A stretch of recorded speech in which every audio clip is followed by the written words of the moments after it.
Hello and welcome to our news roundup that will point you towards all that's happened in the gaming world since Monday the 18th of June to Friday the 22nd of June. If you enjoy it, or even if you've just enjoyed this week in general, hit like below and we'll make more. If you don't like it, hit like below and we'll pretend your finger slipped while trying to turn the volume down. Let's go! First up, we've got fresh news about the Xbox 720. A PowerPoint document found its way onto the web this week, only to be swiftly removed by Microsoft's team of ninja assassin lawyers.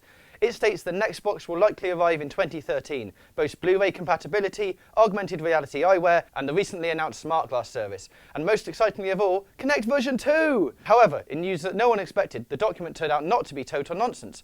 Microsoft claimed ownership of the article and has since forced its removal on copyright grounds. In other new things from Microsoft news, Team Gates announced a tablet device with the uninspired name of Surface. Hardly surprising coming from the guys who called a big box with an X on it the Xbox. The new gadget is a direct competitor to Apple's iPad and will undoubtedly function with smart glass technology. In contrast to all the 720 speculation, Sony seems far more reluctant to spill the news beans on PS4.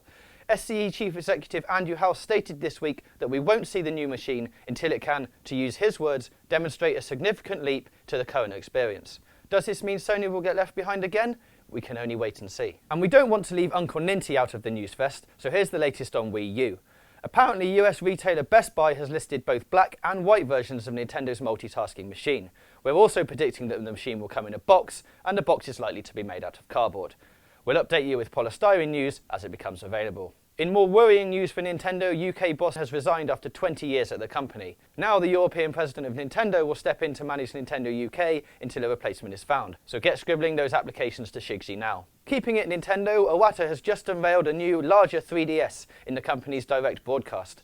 With the top screen now 4.88 inches and the bottom 4.18 inches, Nintendo says players will now have 90% more screen space. However, it is missing the extra directional nub, which we can only assume will be sold as an add-on. Again. But enough hardware, let's talk games, and it's an embarrassment of gameplay riches this week, with fresh footage from God of War Ascension, Assassin's Creed 3 and Resident Evil 6. Make sure you check out computerandvideogames.com and subscribe for the latest news, reviews and previews. Now some Beyond news. If Ellen Page's face was a bit smooth to your liking, good news. Craggy American Psycho actor Willem Dafoe is supposedly lending his voice and hopefully his angular face to David Cage's cinematic adventure.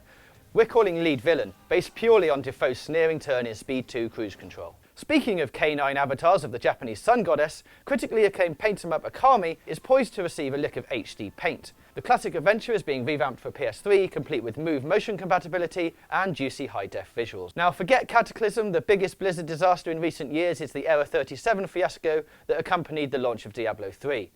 Extreme server traffic meant that players could not log on to play the game, and Blizzard are now offering refunds for South Korean players affected by the issue. Comparatively strict consumer laws mean we're less likely to see a handout in good old unfair Blighty. We'll finish on some reassuring news about The Last Guardian. Sadly absent from E3 2012, ex-Sony designer Fumito Ueda has assured us that it's business as usual at Team Ico Towers. Translated, everyone's favourite giant cat-dog bird isn't actually dead in a bin with its feathers pulled out, but there's no news yet on when it's likely to ship. It will definitely ship though. Probably. That's all we've got for you this week. Tune in next Friday for another news roundup.